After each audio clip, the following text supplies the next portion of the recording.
afternoon, good morning, good evening. Wherever you're watching WYTV, you're welcome to another edition of News Review where we talk about the headlines that made up the newspapers of today. My name is Aiyedatuwa, but you can call me Sidon J. And I'm in the studio with... I'm Ambassador Rochimi Orilua. You know I will do it on the show, and you know the sponsor for this show is Nokba Hours.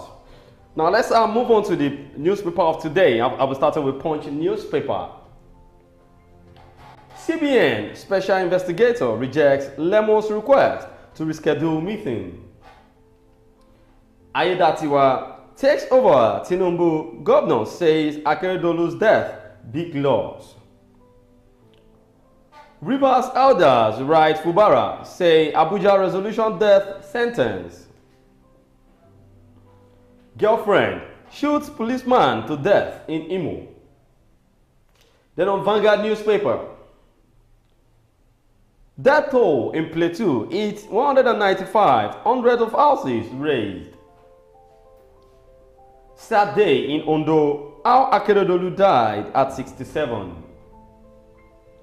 Tottenham captain Son leads South Africa squad for Asian Cup. Drama as Akeredolu's daughter orders journalists to leave father's residence. Then on Daily Post newspaper, Kebbi local government chairman Mohammed Bello is dead. Plateau massacre. Despite Tinubu's campaign, promises killings continue. Plateau killings, orchestrated act of genocide on Nize. These are the headlines that made up the newspapers of today. We're going on a short commercial break. When we're back, we'll talk more on some of the headlines. Don't go nowhere. Stay tuned. When life breaks into the beautiful splendor of nature, and the kids can't just resist the temptation to explore to its zenith with the full assurance that the perfect backup is on the way for a perfect refilling. Nokba, we always come to the rescue anytime, anywhere, any day, anyway, anyhow, round the clock. The family just can't get a better companion aside Nokba. Nokba Abba Mixture, the family's best bet. With Nokba, healthy living is guaranteed for me and my family. Nokba for management of power. You're welcome for that short commercial break, and that's our sponsor, Nokba Abbas. So today we'll be starting with the first headline. Aiyedatuwa takes over.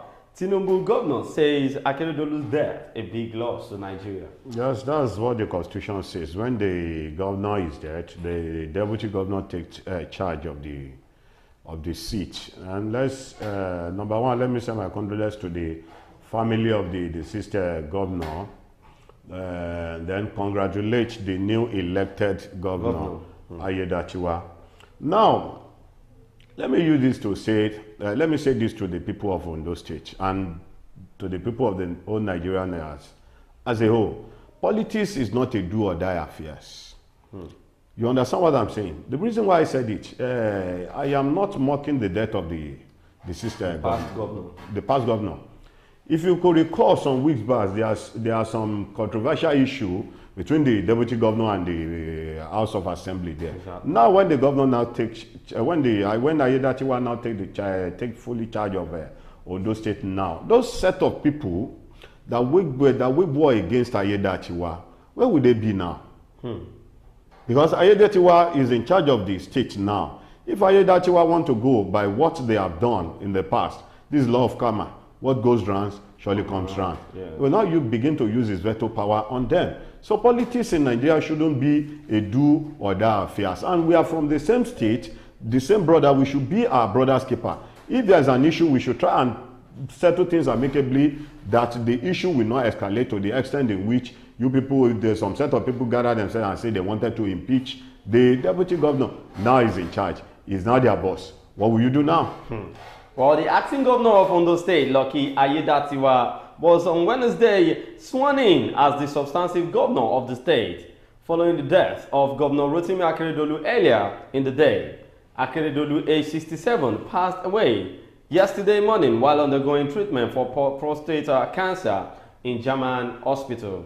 Born on July 21, 1956, Akeredolu studied law at the Obafemi Awolowo University, then University of Ile-Ife. Graduating in 1977, He was called to the bar in 1978.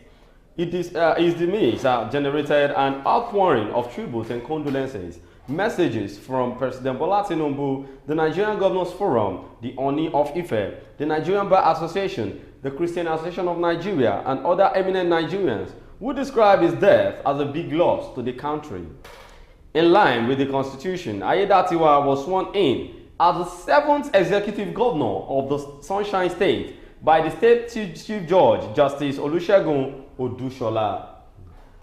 He took the oath of allegiance at 5:15 p.m., swore the oath of office at 5:17 p.m., and signed the oath register at about 5:19 p.m. But sir, I want to say this. The deputy governor to Aiyedatuwa now is, I don't know who is going to choose. If it's by law now, the deputy governor to Aiyedatuwa now should be the speaker of the state. No, the speaker of the state with Aiyedatuwa, they are not in good accord. So Aiyedatuwa can pick anybody of his choice to come and be his deputy. Well, this is just like transformation, because I know Aiyedatuwa is going to change the whole system of the state. Well, in his maiden address, the new governor described his former boss Akeredolu as a man of courage and conviction, who always stood for the truth, even at his own detriment. He vowed to continue with the developmental ideas of the late former governor and also solicited support and cooperation from the stakeholders.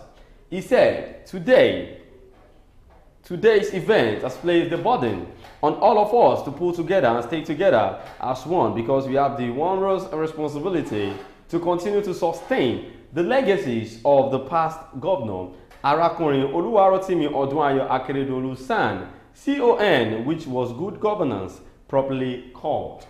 So now we expect much from Aiyedatuwa now, because at least the problem going on with Ondo State and within the Ondo State government officials, everything will die down now, because some assembly members have been talking about Akeredolu being in another state and managing the affairs of Ondo State. So I think everything will be settled. Which is not proper. Yes. Aiyedatuwa is now the governor of the state. Now he's in Ondo State. I believe the whole matter should die down. Yeah. The state should come together now and see how they are going to drive the economy of the state and see how the state is going to move forward. All right, from there, let's move on to the next headline here. Girlfriend shoots policeman to death in Imo. A policeman attached to the Imo State Police Command, Cosmas Ugu, has been shot dead by his girlfriend. Ugu was shot dead on Tuesday by his 23-year-old lover, who was identified as Amanda Uchechi Ugo, a native of Ayazu, Umbaise local government area of Imo State. Punch Metro gathered from reliable sources that the incident occurred around 6:30 p.m. on Boxing Day at the Eziniti Area Command. Officers on counter duty were said to have heard 3 gunshots from the room being occupied by deceased officer. The guy in question was just 23-year-old. Yes. And how old is the man? I think the age is not mentioned at the age of the police officer. Because I don't know what could conspire for that man with the look of his picture now. I believe the man should be around 50 above. For him to, with the look of his picture, for him to have a girlfriend, though there's nothing bad in it, then what could have conspired between both of them that will make the lady to bring out the man's pistol? I believe the lady is not with her own gun. It will be the man pistol that the lady used in shooting the man. Well, let's continue with the body of the news to know what actually went wrong. When the police officers ran into the room to see what was going on, they found Corporal Ugu lying in a pool of his blood.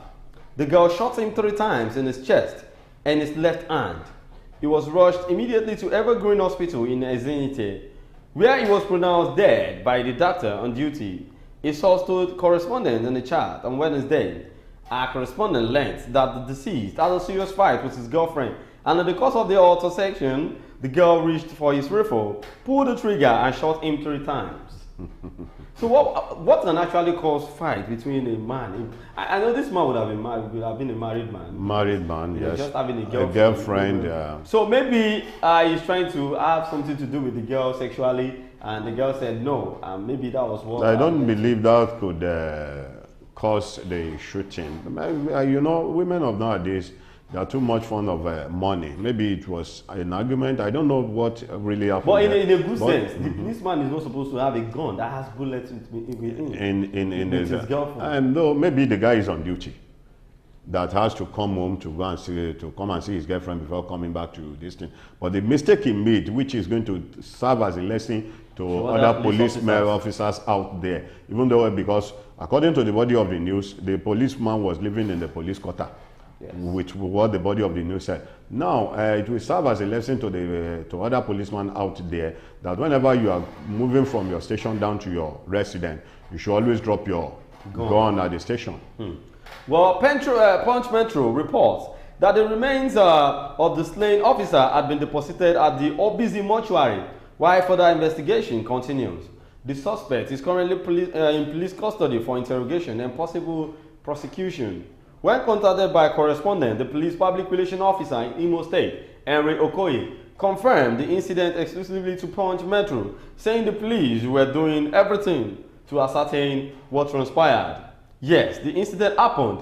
A policeman was allegedly shot dead by his girlfriend.